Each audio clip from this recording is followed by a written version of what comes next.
نحمد و نصلی علی رسول الکریم، اما بعد، اعوذ باللہ من الشیطان الرجیم، بسم اللہ الرحمن الرحیم۔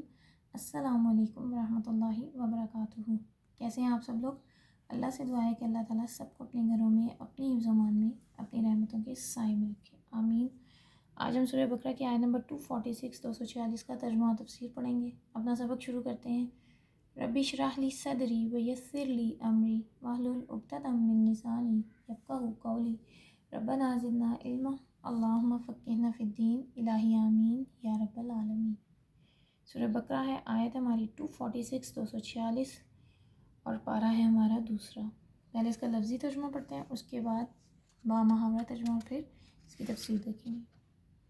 علم کیا نہیں، ترا تو نے دیکھا، الملائی سرداروں کی طرف، من سے بنی اسرائیل بنی اسرائیل، من بعدی کے بعد، موسیٰ علیہ السلام، اس جب قالو انہوں نے کہا، لنبیین نبی کے لیے، لہم ابعث ان کے مقرر کر دیجئے، لنا ہمارے لیے، ملکن ایک بادشاہ، نقاتل ہم جنگ کریں، فی سبیل اللہ اللہ کے راستے میں۔ کالا انہوں نے کہا، حل کیا، عصیتم ایسا تو نہیں کہ تم ان اگر کتبہ لکھ دیا گیا یا فرض کر دیا گیا، علیکم تم پر، القتال جنگ کرنا، اللہ کے نا تو قاتلو تم جنگ کرو۔ قالو انہوں نے کہا، وما لنا اور کیا ہے، لنا ہمارے لیے، اللہ کے نا نقاتلہ ہم جنگ کریں، فی سبیل اللہ اللہ کے راستے میں، وقد اور تحقیق، اخرجنا ہم نکالے گئے، من دیارنا اپنے گھروں سے، و ابنائنا اور اپنے بیٹوں سے، فلما تو جب، کتبہ فرض کر دیا گیا، علیہم ان پر، القتال جنگ کرنا، تولوا وہ منہ موڑ گئے، الا مگر قلیلاً بہت تھوڑے، منہم ان میں سے، واللہ اور اللہ تعالیٰ، علیم جاننے والا ہے، بالظالمین ظالموں کو۔ ایک اسٹریچ میں اس کا ترجمہ دیکھ لیں۔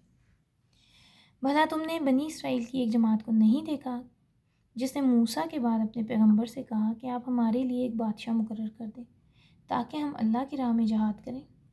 پیغمبر نے کہا کہ اگر تم کو جہاد کا حکم دیا جائے تو عجب نہیں کہ لڑنے سے پہلو تہی کرو۔ وہ کہنے لگے کہ ہم راہ اللہ میں کیوں نہ لڑیں گے جبکہ ہم وطن سے خارج اور بال بچوں سے جدا کر دیے گئے۔ لیکن جب ان کو جہاد کا حکم دیا گیا تو چند اشخاص کے سوا سب پھر گئے، اور اللہ ظالموں سے واقف ہے۔ یہ پورا واقعہ جو ہے یہ ہم پیچھے کر چکے ہیں، میں نے ایک سٹوری میں آپ کو سنا بھی دیا تھا کہ کس طرح بنی اسرائیل جو ہے وادی سینا میں 40 سال تک بھٹکتے رہے، ٹھیک ہے۔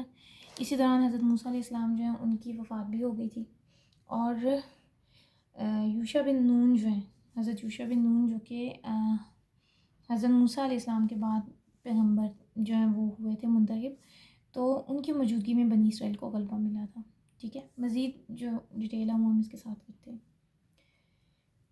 اچھا جی، پہلی بات یہ کہ وہ جو کہتے ہیں نا جو گرجتے ہیں وہ برستے نہیں، ٹھیک ہے۔ بنی اسرائیل کا بھی یہی حال تھا، خوب گرج گرج کر انہوں نے نیکیوں کے مواقع مانگے، اور جب وہ موقع آ گیا تو پیچھے ہٹ گئے، لیکن تھوڑے سے، ٹھیک ہے۔ یہ بنی اسرائیل کی تاریخ ہے، بڑے بڑے مطالبے کرنے والے عمل کے اور قربانیوں کے موقع پر پیچھے ہو جاتے ہیں۔ واقعہ وہی ہے، ابھی میں نے آپ کو بتایا کہ حضرت موسیٰ علیہ السلام کے بعد حضرت یوشع بن نون جو ہیں ان کی موجودگی میں ان کو غلبہ ملا تھا، تو ایک عرصے تک نا یہ بہت عزت میں رہے تھے، لیکن بعد میں آپس کے بگاڑ، تفرقہ بازی اور گروہ بندی اور دنیا کی محبت، ان کی وجہ سے بگاڑ کی اس حد کو پہنچ گئے کہ تب حضرت شمیل علیہ السلام کو اللہ تعالیٰ نے منتخب کیا، ٹھیک ہے۔ انہوں نے ان کی کردار سازی کی پھر، اور ایک بات میں آپ کو بتا دوں کہ تاریخ میں ایک بات جو ہے نا مسلمہ ہے کہ جب بھی مسلمان بگڑے ہیں نا یا بتکے ہیں، ٹھیک ہے، تو کیا ہوا، تو دینی رہنماؤں نے ان کو اٹھایا، یہ ایک فیکٹ ہے اللہ کی طرف سے۔ تو یہاں وہی بات ہوئی، انہوں نے ان کے اندر ایک ایمان اور جذبہ پیدا کیا، اور ایک جنگ ہوئی جس کا ذکر اگلی آیتوں میں بھی آنے والا ہے، لیکن بہت کچھ کہنے والے عین وقت پر نہیں کر سکے، ٹھیک ہے۔ ان کا خیال تھا کہ ہمارے حالات کی خرابی جو ہے وہ ہمارے حکمران ہیں، اور آج ہمارا بھی یہی گمان ہے، ایسا نہیں ہے کیا کہ ہمارے بھی حالات جو ہیں ملک کے اتنے بگڑے ہوئے ہیں، شاید ہمارے حکمران اچھے نہیں ہیں۔ تو چلیں آپ نے پچھلے 5-10 سال میں 2-3 حکومتیں تو بدلی دیکھی ہیں نا، حالات کیوں نہیں بدلے؟ تو چہرے بدلنے سے ملک نہیں بدلتے، قانون بدلنے پڑتے ہیں، لا بدلنا پڑتا ہے، ٹھیک ہے؟ تو ضرورت اس بات کی ہے کہ خود کو بدلا جائے، خود کی اصلاح کی جائے۔ اس آیت کے پن پوائنٹس بھی یہی ہیں۔ مطالبہ کیا گیا تھا بادشاہت کا، ٹھیک ہے؟ وعدہ کر رہے ہیں کہ نقاتل فی سبیل اللہ، لیکن دل میں دیکھیں کیا چھپا ہوا ہے، قد اخرجنا من دیارنا و ابنائنا۔ جب لیڈرز یا کہنے والوں کے قول و فعل میں تضاد ہوتا ہے نا، تو یاد رکھیں کہ تاثیر ختم ہو جاتی ہے بات کی۔ اصل میں ان لوگوں کے دلوں میں محبت چھپی تھی زمین کی، لینڈ کی، تو ضرورت اس بات کی تھی کہ جو کہا جائے وہ کیا جائے، اور جب وہ وقت آتا ہے کچھ کرنے کا تو وہ تھوڑے رہ جاتے ہیں اور زیادہ پھر جاتے ہیں۔ تو اللہ تعالیٰ سے دعا ہے کہ اللہ تعالیٰ ہمیں تھوڑے لوگوں میں شامل کرے، زیادہ لوگوں میں نہیں، کیونکہ قرآن میں اکثر آیات میں آپ یہ دیکھیں گے، آگے پڑھیں گے کہ اکثر آیات میں اللہ تعالیٰ فرماتے ہیں اکثر لوگ جو ہیں وہ بھٹکے ہوئے ہیں، ٹھیک ہے؟ اکثر لوگ جو ہیں وہ شکر ادا نہیں کرتے، یعنی اکثریت جو ہے وہ اکثر جو ہے زیادہ تر ایسا ہی ہوتا ہے کہ اکثریت جو ہوتی ہے وہ حق پہ نہیں ہوتی، ٹھیک ہے؟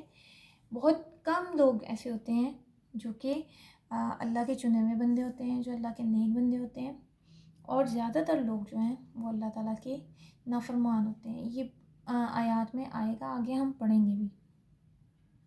تو اللہ سے دعا ہے کہ اللہ تعالیٰ ہمیں کم لوگوں میں شامل کرے، اکثریت میں نہیں۔ جبکہ ہم دنیا داری میں کیا کہتے ہیں کہ سب لوگ کر رہے ہیں تو کیا وہ سب لوگ پاگل ہیں؟ ہم بھی کیوں نہ کریں؟ ہم تو یہی کہتے ہیں نا، ہماری جو سوچ ہے اس کا معیار تو یہی ہے نا کہ جو جس بات پہ زیادہ لوگ عمل کر رہے ہیں وہی بات ٹھیک ہوگی، تو ہم بھی وہ کر لیتے ہیں۔ لیکن قرآن میں آپ یہ پڑھیں گے اور سیکھیں گے بھی کہ اللہ تعالیٰ بار بار جو ہے اکثر آیات جو ہیں وہ آئیں گی، اور آپ پڑھیں گے بھی کہ اکثر لوگ جو ہیں وہ ناشکر ہیں، اکثر لوگ جو ہیں وہ غور نہیں کرتے، ٹھیک ہے؟ تو اللہ تعالیٰ سے دعا ہے کہ اللہ تعالیٰ ہمیں تھوڑے لوگوں میں شامل کرے۔ وما علینا الا البلاغ۔ السلام علیکم ورحمۃ اللہ وبرکاتہ۔